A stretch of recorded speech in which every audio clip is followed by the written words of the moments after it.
He's the best-selling author of Rich Dad, Poor Dad, and he's back now with the next generation of the book, Why the Rich Are Getting Richer. He joins us now in studio. Robert Kiyosaki, good to finally meet you in person. Welcome to the show. No kidding. Yes, finally. Kitco is my favorite subject matter. After all these years Precious metals. of seeing you on Skype, happy to have you in studio.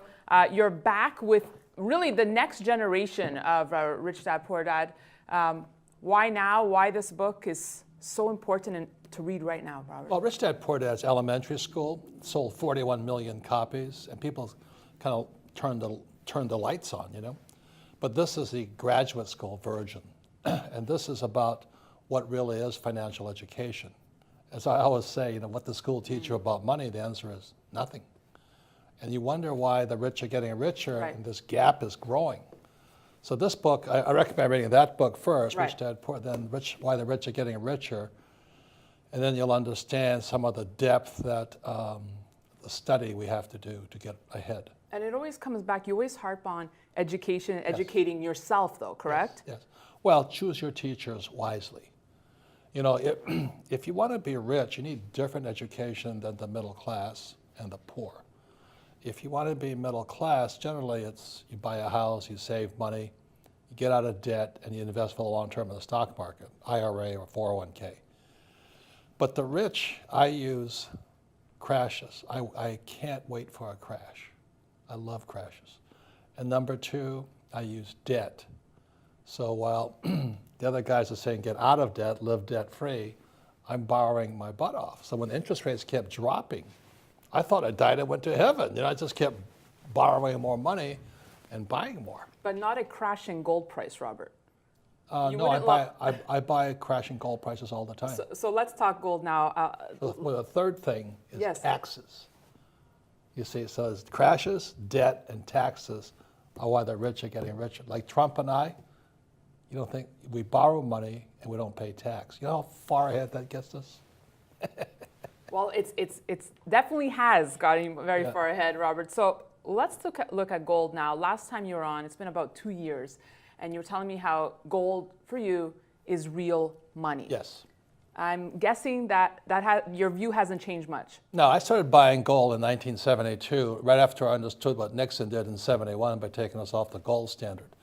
And I've been a student of gold, which is why I love Kitco so much. See, gold is not only real money, it's spiritual money.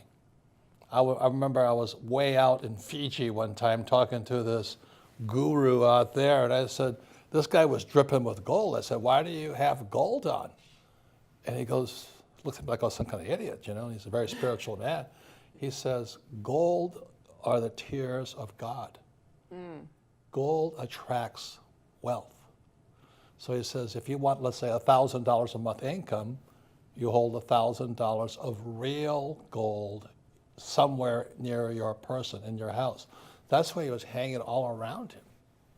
So it's that real gold attracts, and it has so for thousands of years. Yet it's not really attracting millennials yet, who seem more drawn to the cryptocurrencies right now. And I want to get your thoughts on that. So how do we get the younger generations interested in gold here? Well, maybe someday they'll wake up is when they find out what real gold, what real money is. Like my friend James Rickards, you know, his great book is called The Road to Ruin. He talks about how the real long-term wealth people versus new money. New money is into derivatives, which is cryptocurrency and all that, stocks, bonds, mutual funds. Old money has always been in gold, land, and artwork. So it really is, what is your view on wealth? And so for my wife and I, our view is eternal wealth. Like our goal is to donate $100 million a year to charities, long after we're gone. But most people are here today, gone to Maui, as they say. Right. You know? So what do you think of forecasts that are out there that yes, gold will hit 5,000, 10,000 an ounce? What do you think of that? I don't. That's what Mr. Rickards does, which I agree with him. It's probably 10,000 an ounce. His numbers work. But with me, it's just how much do I want to earn a month? So if I want 10,000 a month, I hold 10,000 in gold. I want $1 million a month, I hold $1 million in gold. Right. Gold is an attractor. If people could understand that, so every time my wife and I wanted more money, We would just buy more gold and our income went up. Do you like silver? Yeah, I love silver, because silver is an industrial metal. And I recommend silver all the time simply because you can get into it for today at $20 an ounce approximately.